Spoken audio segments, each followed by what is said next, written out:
another episode of the Next Fix podcast where we dive into comeback stories. And oftentimes we get into recovery journeys as substance abuse is a hot topic, not just with this show, but with our culture.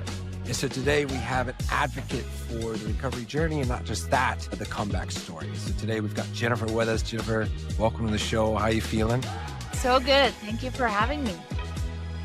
And so before we hit record, we were talking about our caffeine intake, which many addicts still kind of have that hanging, but it's all good, right? Because it's not meth.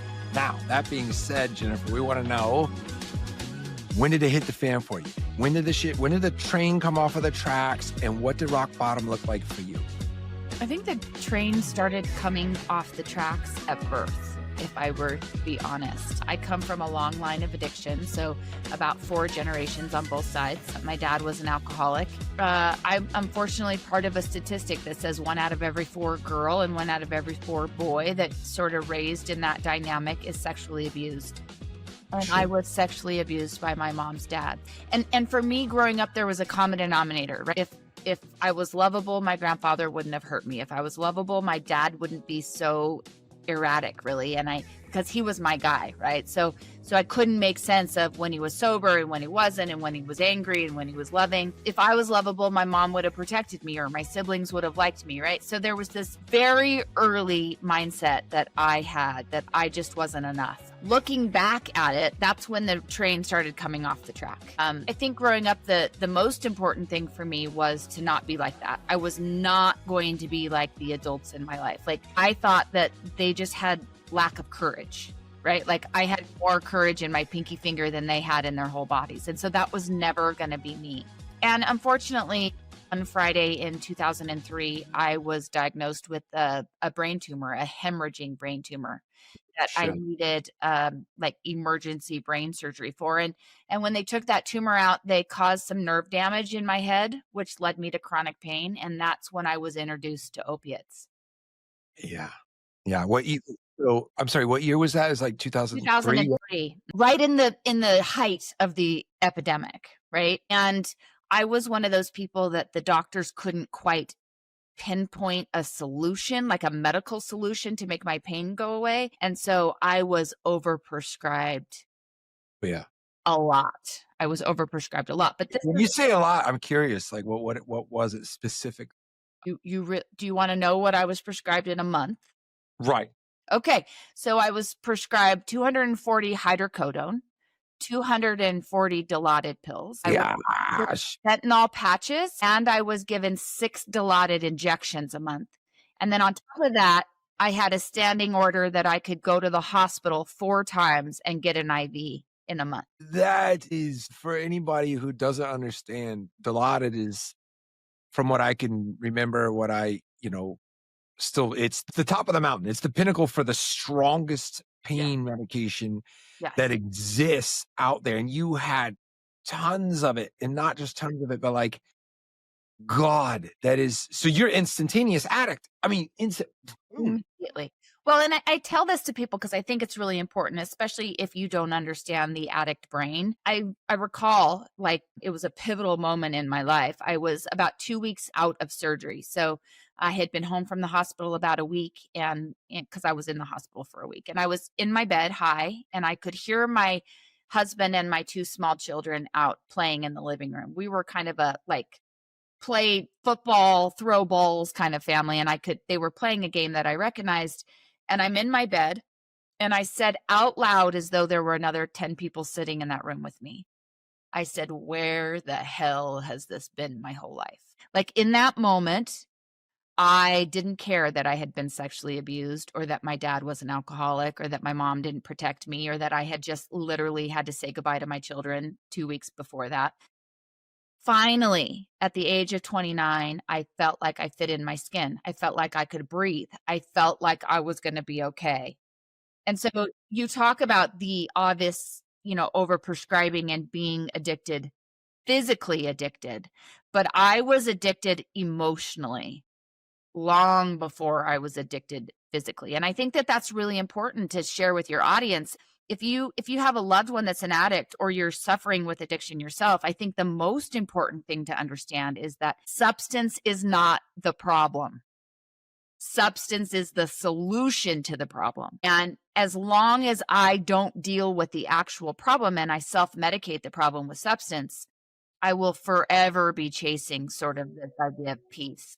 So, and I've heard this before, that the substances isn't the problem. It's the solution to the problem that people are applying because it's Yeah. usually the low-hanging fruit. It's usually cheap, it's usually fast, and so therefore it works. And that's why very smart people become addicted, because those solutions, they make a whole lot of hella sense at the moment. It's like, okay, well, hey, that worked out. So I'll just go do that again. And so so many people are brilliant and yet still addicted because it is a solution. I mean, it'll fix the damn problem. If you're unhappy and you do a bump of cocaine, you're probably going to be happy. It's only going to be about 10 minutes long, but like it's going to work. And so what is so easy for people to get attached is because it fucking works, Well, right? and we were talking before we started recording about ADD, right? And I was joking about that battle. And many people that struggle with substance use disorder have some sort of ADD or mental barrier, right? And the thing about that is, I know how to get my mind to quiet instantly. I don't have to do 60 days of pharmaceuticals. I don't need to test 16 drugs until I find the one that works. I know how to make it stop instantly. And I think that that's one thing that's important to know about us is that, I didn't start using drugs to burn my life down. I didn't start using drugs to create my children's childhood full of trauma. Like that wasn't the goal moving forward, right? The goal was to just be okay. Was just to stop feeling the way that I felt for the 29 years previous to that. And it was the solution for a long time until it wasn't, right? And so you brought up earlier, and I still don't feel like I achieve comfortability in my own skin. It really struck a chord with me that you chose those words, because for you to have an epiphany, which is glorious, and I am a bit envious, of course, because you are able to notice it, experience it, and then from what we haven't gotten to that part yet, but like you move forward with it. And so I feel like being comfortable in my own skin, I'm speaking very personally right now, is like it has been a challenge. It has been a challenge. And so then what do? I try to find synthetic versions or synthetic manipulation to, feel that way. Yeah. So in that moment, you're listening to your family, they're playing ball in the house. You have this realization. And so, yeah, let's pick up there. Like what exactly, how to envelop from that point. Yeah.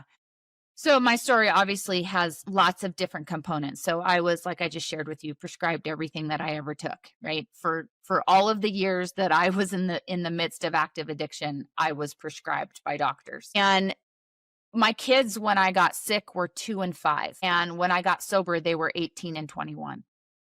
So those formative years of my children's lives were mostly sort of shrouded in trauma for them, right? My active addiction. And I, for a long time, the benefits of being an addict, the benefits of using substance way outweighed the consequences. I have a beautiful husband who, if he were sitting right here, I would tell him the same thing. He is the best enabler in all the land.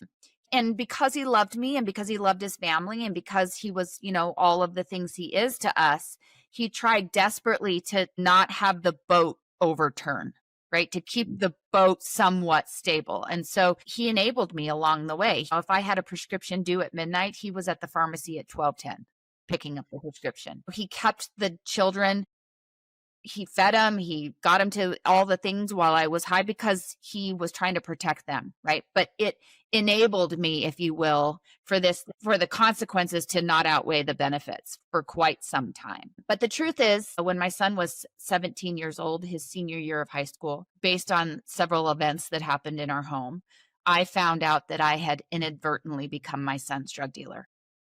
Shit.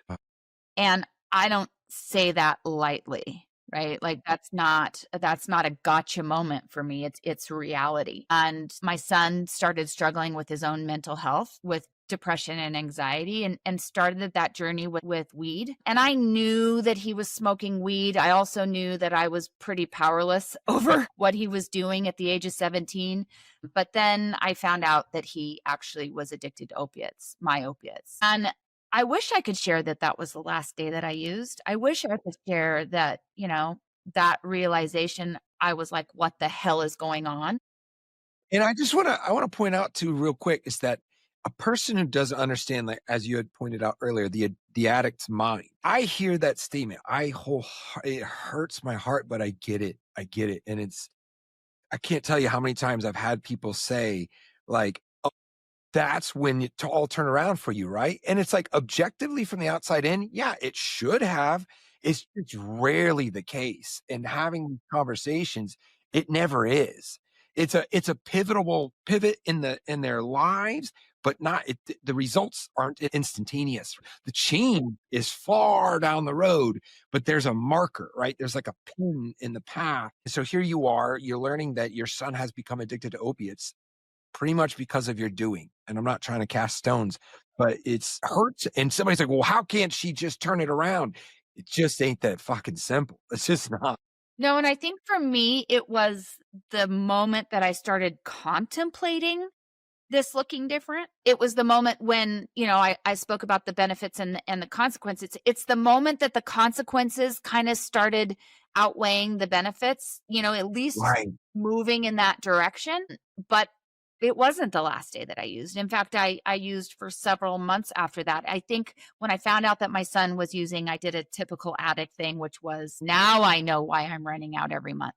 Right now, I don't understand why these prescriptions aren't lasting the way that they're supposed to. And so I actually got resentful at him and said, you're going to get off of this. This is my medicine, right? I have a medical condition. I noticed because I became obsessed. I say this to addicts, they will understand and hear me. I became obsessed. I would count my pills 5 times a day. I would put them in a locked bag and in a safe and all the things. And because we are the most resourceful people on the planet, my son would figure out a way to get them. And so as time was continuing and I realized that he wasn't able to just stop, I started contemplating, like, how do we get out of this? Like, this is insane. How did we get here? And how do I get out of this? And my initial thought was, how do I do what felt like the most loving thing for my family? And I started to contemplate suicide. Wow. I believed that, and I say this with my whole heart, I believed it was the most loving thing that I could do for everybody. I would set my husband free to love, because our marriage had just become awful. My children, the only thing that was important to me growing up was that my children had a different life than I had. So I had so much shame around the fact that I wasn't able to provide that for them. And so I believed that they would mourn my death, but then it would be beneficial for them in the long run. And so I started every night to try to take more pills than I had taken the day before. And every morning I woke up, and I joke, this isn't maybe funny to other people, but for me, it was like when you've been raised in it, or, have the biology of the addiction that I had, it was like, apparently we have great livers, survival of the fittest, right? I just kept waking up. And so at some point I started contemplating, like, okay, this isn't working. And I didn't have much interest in doing it a different way. So my son graduated from high school on a Saturday, and I checked myself into an inpatient facility on Sunday. Okay. When I checked myself into that facility, it wasn't like abstinence was not the goal. Recovery wasn't even necessarily the goal. The goal was, how do I lower my tolerance? How do I start using like a gentle lady? How do I save my son? How do I get so many drugs out of the house? Right? It was still this mindset that I had no interest in doing life without this solution that I had found 14 years previous. Right. And I think for me, what happened in that facility, the farther I got away, when I sort of was released from the physical part of that, the withdrawal, which we know from opiates is not deadly, but it's awful. So the farther I was away from that, I was able to start seeing things a little clearer. And after that 28 days walking out of that facility, I realized that the only way to save my son was to save myself. Right. Yeah. That's well, you did it. And I say that with a heavy heart at the moment, just full transparency. I lost my uncle. Well, we found him yesterday, and he was the precursor to my alcoholism, severe. He had done a pretty good job of pickling his brain. However, he had been sober for like well over a decade, right? And I'm saying this to play devil's advocate and show you or talk about what would happen if you hadn't made that decision on that Sunday after your son graduated. So my uncle never really made that decision.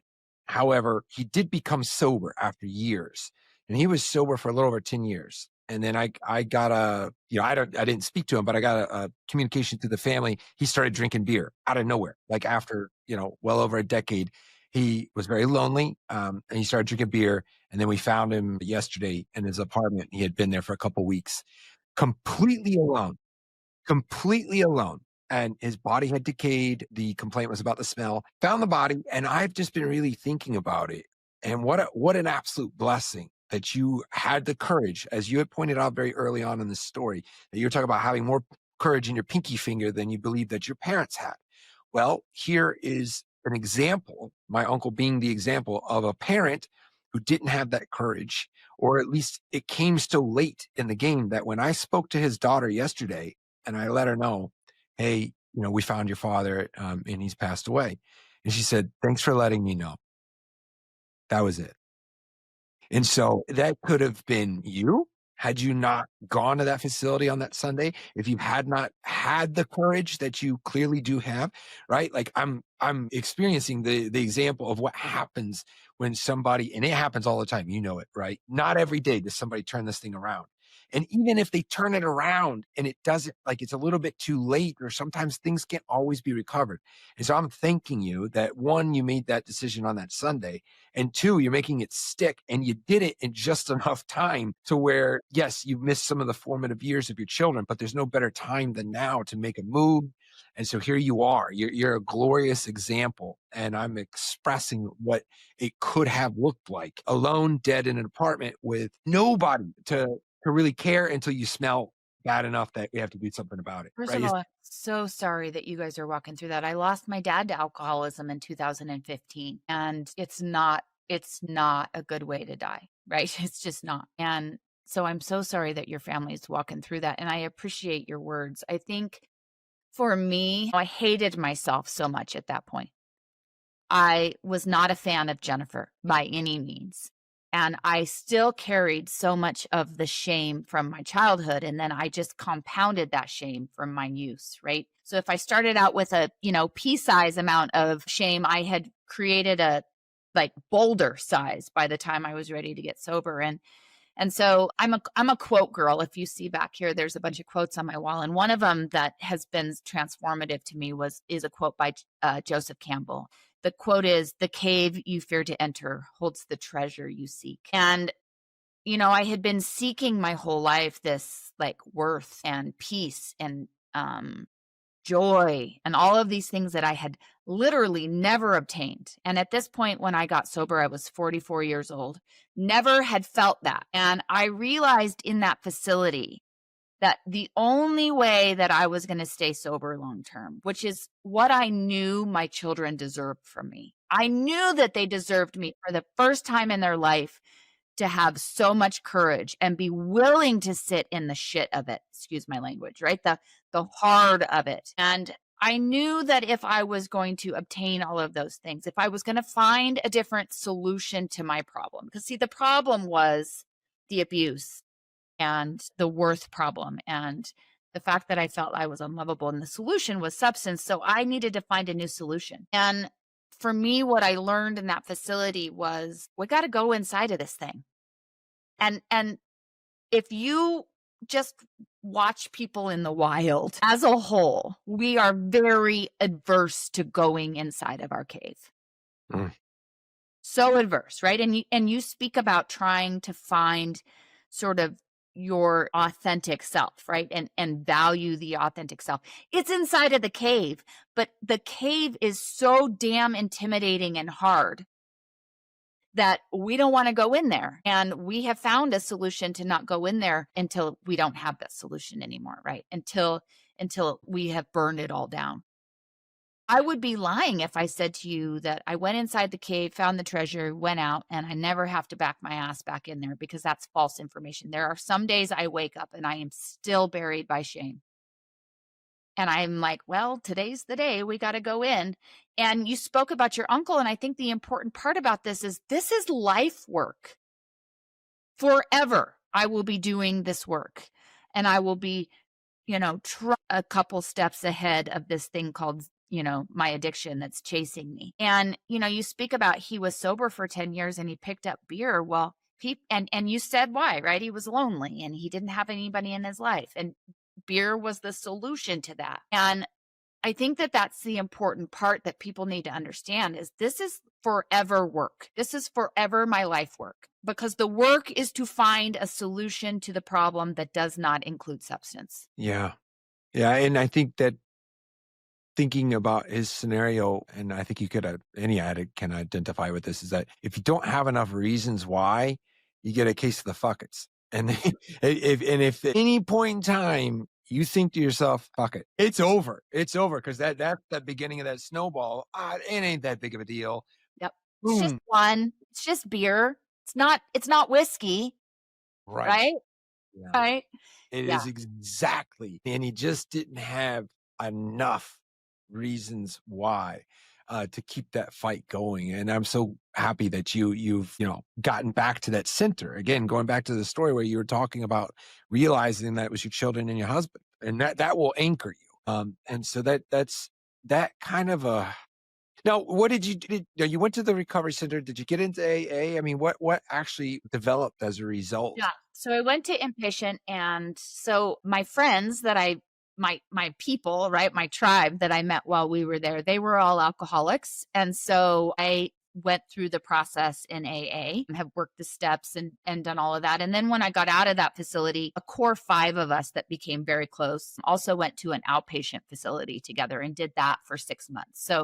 So I was involved in that, which is also 12-step based, and then did AA. And I am not as active in AA now. I think somebody that, and this could just be my story and not anybody else's, but recovery ebbs and flows a little bit. And things that work at one point, maybe you shift, right? And I, in saying that, I think it's important that you shift to something and just not start resting on your own laurels, right? Like saying, oh, I got this, I've been sober long enough. Like that's not what I'm talking about. But for me now, I have sort of dove headfirst into trauma therapy and some EMDR and doing some of that work, which is become more of a precedence than sort of AA meetings. I will still occasionally go, but it's not 3 a week like I was doing originally. And that became, it's become my life. You talk about, we were talking about your uncle, and I think that this is one of the things that's really important that I learned in this outpatient program that I went to. By the way, I ended up working for them for about 6 years and got to be part of that world. This is the thing. You've got to make deposits into your recovery bank, right? Like if I'm having a good day, I got to continuously make deposits into that bank, because there is going to be a day of the fuckets. And if I don't have enough deposited in that bank, I'm in big trouble. Yeah. Right? Every day I need to be moving closer to my goals. And I've learned that if I need to be uncomfortable every single day, I need to be growing. I need to be doing something that makes me uncomfortable. If I'm not, then I'm starting to move backwards and I'm taking things out of that bank rather than making deposits. I was sharing with somebody yesterday, I do coaching calls weekly, and I was explaining to somebody like making my bed every day, although it's not that important to me, but somebody told me when I got sober, you need to make your bed every day, is simply moving towards my goals, right? Moving towards my intentions. And so I do it. Right? Little small things every day lead me to wanting to be sober and stay sober. And look, fuckets are real. Excuse my language. They Yeah. are. And if we haven't invested enough in this new life of ours, then we get ourselves into some trouble. Yeah. Yeah. So now where are you in the space now? You had worked for the outpatient there for 6 years, and then you mentioned coaching calls. So I'm curious, like how are you a part of it? Like what are you doing out there? Yeah. So I need to share the moment that sort of changed it for me. And it didn't change it for me for years, but it was something that was just sort of in my brain. So I was sober about 6 months. My husband and I were driving down the street and I was on cloud nine, right? In AA, they talk about like the pink cloud. Like I was just living the dream. I was not addicted physically. I had built these connections with people. I was learning all of these things about myself and I was on fire. And I looked to my husband and I was telling him all of these things. And he looked over to me and his face was just almost white. And he said, I'm so happy for you. But what the hell am I supposed to do? I've been doing this for 14 years too. And it threw me back in my seat, right? And I realized in that moment that this wasn't just about me, that he had been on this journey as well. And he had different shame, but the same amount of shame that I had. And he was isolated and didn't know who to talk to and had lost all of his friends because same reason I had lost all my friends. Something about that stuck. And as I walked through this with my son, so my son got sober in September of 2020. 3 years, by the way, after I got sober, excuse me. And I started to just feel this pull that there was another group of people that needed support, that really were in the shadows of this thing. And so about a year and a half ago, I resigned from my very successful career in the outpatient world. I had built to be like part of the executive team and was building this company that I loved, but there was this thing pulling me that I could not deny anymore. And I really looked at it as I felt at the age of 3 that God had sort of left me and said, yeah, that one's not worth the fight, right? And through this recovery process, I had seen, is there a chance that that narrative was not true? And in fact, God had walked me through all of these difficult things to be right here, to be able to help families, to be able to have the perspective of the daughter and the addict and the mama, and have seen the perspective of a spouse pretty close hand. And so at that moment, I decided that I was going to resign and start my own business and help families navigate this thing. So I do a lot of different things now. I do individual sessions and work with people with boundaries and codependency and how to find peace and sort of detach from that addict behavior. And I do coaching calls twice a week on Tuesday nights and Thursdays. And I do retreats, which people from all over the country come. And we have these weekends together of, yeah, we're talking about addiction, but really we're connecting, right? And we're experiencing this connection that oftentimes you can't get in your neighborhood. They don't understand what it's like to have this addiction permeating your family and what it does to your family. And it's hard. Starting your own business is hard, but it's the most rewarding thing that I've ever done. Now, about your husband, he had shared, and I feel like I always took the center stage, right? It was always all the focus was on me because I was the most effed up, right? And so everybody was always like, oh my gosh, that guy. Oh my gosh, that guy.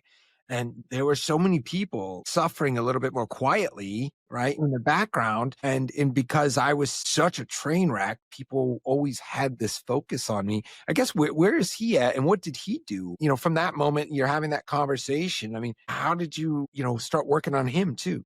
Well, it's been a journey, right? Anybody that's been stuck in addiction and in a long-term relationship or marriage, it's wild. It's a wild experience. And I want to say this too, because people hear my story and they're like, oh, we can make this work.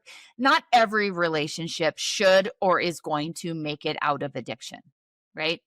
And some shouldn't. So I just want to say that before I tell you our story. But, when I got sober for probably the first 6 to 9 months or so, everybody was walking on eggshells because they didn't like me at all, but they also didn't want me to relapse.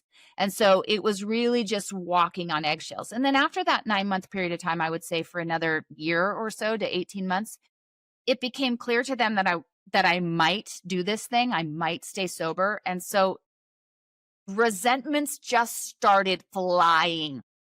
Right? It was like, and from my kids and him, it was like all of a sudden, I can tell you all of the things that you have done and made me feel in the last 14 years. And that was Whoa. a really challenging time. I share with other addicts, like I could have got the fuck it's at that moment. I could have said, why am I doing this? They're never going to like me. My life, right? I could have done all of that, but I believed that they deserved me to finally have some courage, to finally do hard. Right. And so I put up with that for about a year. And then after about 18 months, I said, okay, we're done here with this. Right. Like, go to counseling. I have given you my amends. And each of them, when I gave amends, said, all you need to do is stay sober. And I had done that. Right. So at about 18 months, I decided I was no longer the punching bag and that I was living amends every single day by being sober, and they needed to go to counseling and start working on whatever this looked like. And at this point, I still had no idea whether we were going to be able to stay together. It was wild, right? And I remember it was about 18 months where I told my husband, the man who had really held it together for all of these years, I said, I don't need you anymore. I got to figure out if I want you. Right? Like, I didn't need him in that capacity anymore. And we had to do the work to figure out if this is what we wanted. And that's really when it all kind of started. It was like, okay, let's put what has happened, not in the past, because it still affects our relationship and it is still a conversation, but let's not look at it as though we're still living in it. Right? Right. And Right. we started to do the work to decide if we wanted to make this thing last. And it turns out my husband and I are big fans of one another, right? We're great friends, best friends, and we actually enjoy to be around each other. But we had so many years where we lost that we had to basically do it all over again. Right. And, I'm proud of a lot of things since I've been sober, but what I'm the most proud about is how we have all learned a new dance, if you will. How we have all learned, we all deal with conflict differently. We Right. all deal with, emotions differently. We deal with, like, if we're depressed or sad, we deal with that differently, right? And I'm the one that got sober. I'm the one that started that snowball, but they really decided on their own that they wanted to participate in this and sort of create a new life. That's crazy, man. You have so much of it, your awareness is off the charts. And it seems as if you have so much of it nailed down, even though, as you had mentioned several times, we never have it truly nailed down. But your journey has not come with that, because the work is very clear, right? Your journey is very methodical.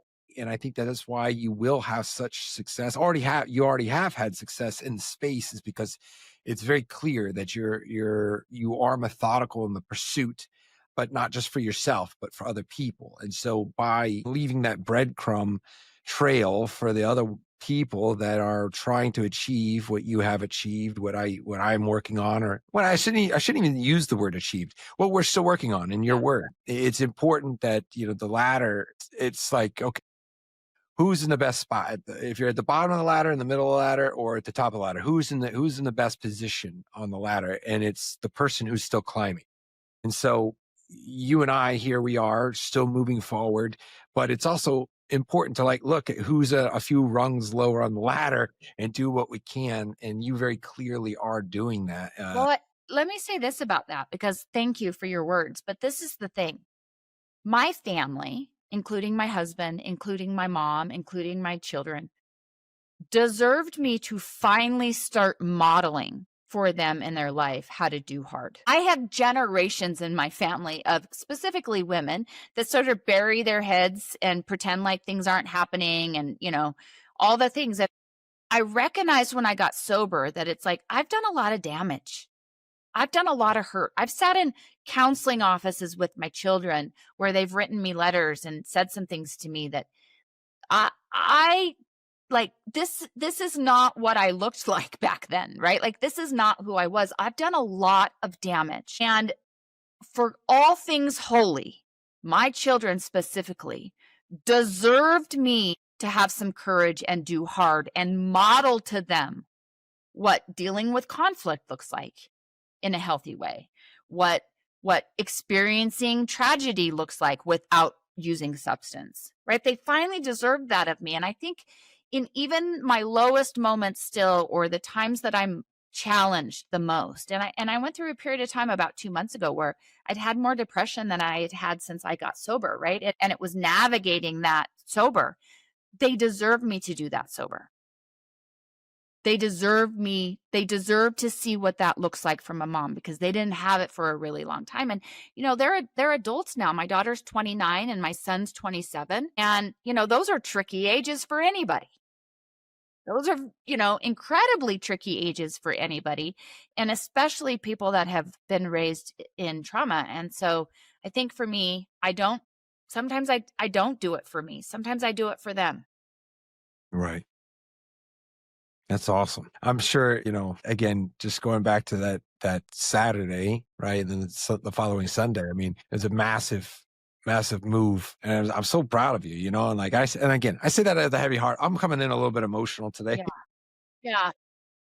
Just because, I can't help but feel like, damn, like, if, it's like, come on, man, like, why didn't you just make a move? Like Jennifer had made a move, like, but it is life. And so nothing is promised to us. And so we have to do the hard, right? And we have to stay vigilant, and we have to stay on top of it. And so I thank you for doing that. Now let everybody know, like, what does it look like to be a part of one of these retreats, or Yeah. how can we get more of Jennifer, or what you're doing out there? That's freaking awesome.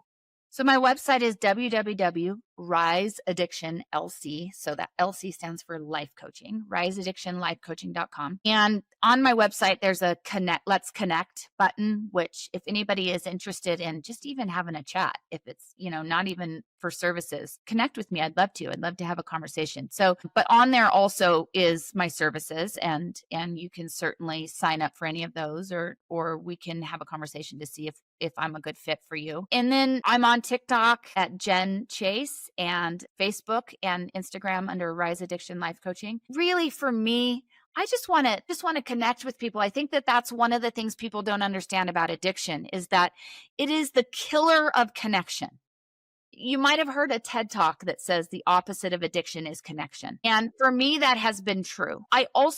It's true for family members that have never taken a drink in their life or never taken a substance in their life, right? It is the killer of connection. And so for me, if I were to die tomorrow, my prayer is that somebody says, she tried to break the stigma of this thing. She tried to let people know that addicts aren't assholes. They're simply people that are trying to find a solution to their problem, right? There's some assholes out there. I've been an asshole.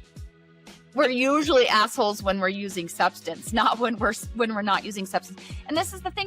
I've met very few addicts in this journey that did not feel like a square peg in a round hole, right? And that creates shame. And shame is what it sort of induces substance. People have said to me, do you think marijuana is the gateway drug to addiction? And I'll say, no, I think trauma is. I think shame is. And so my goal in life is to try my part in breaking the stigma of this thing, and to reunify families in a healthy way to be able to heal from addiction. So if that feels like something you're interested in, please, please, please reach out to me, and I can, recommend some books or something that will lead you on your journey to wellness. It's awesome. Well, I appreciate you having, boots on the ground out there doing real work, doing hard things, and making a difference. And so on that note, this has been another episode of The Next Fix. Everybody, thank you very much, Jennifer. I appreciate your time.